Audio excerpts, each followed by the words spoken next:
let's talk about your leadership style.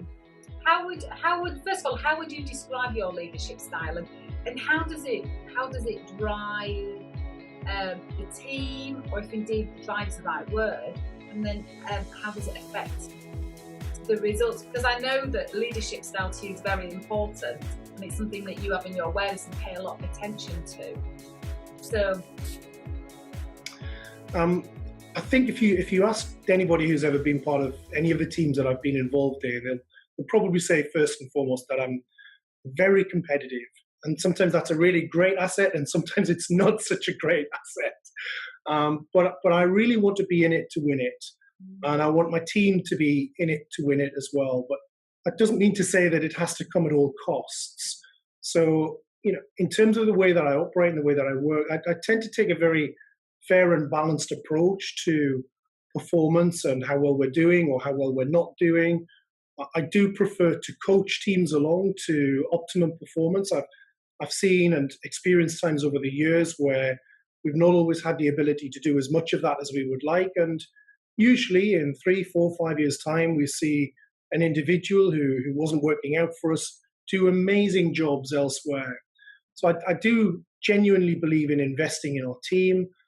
I have a strong personal belief that as a leader, we really should be considering the equity of the individuals within our team.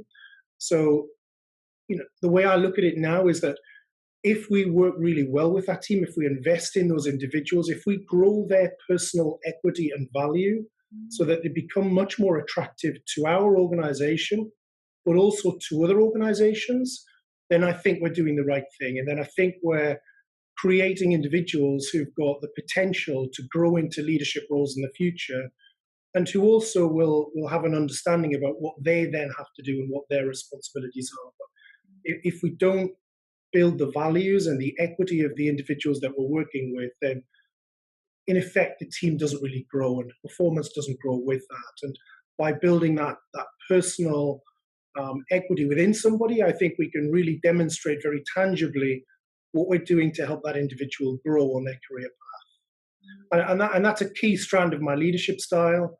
I like to have a laugh and a bit of fun as we go along the way. But equally, at the same time, if I don't think we're doing what we should be doing or achieving the goals that we set out, I never really have any fear about having a very straight and honest conversation with somebody to express that. And I expect them to say the same to me as well. And I want the team to have courage in themselves to be able to have an opinion and share an opinion, and know that when they do that, it's taken really seriously. We constantly learn as individuals, and if we ever feel as though we're not learning from our teams, then we're probably not in the right job, and we're probably not working with the right people. So the best way to do that is through listening. And my grandfather used to say to me, "You've got two ears and one mouth, and use them in that ratio." And it was really good advice, and I still live by that today.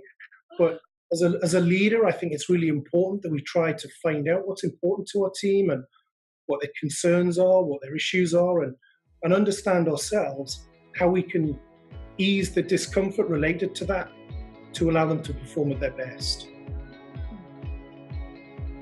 very inspiring.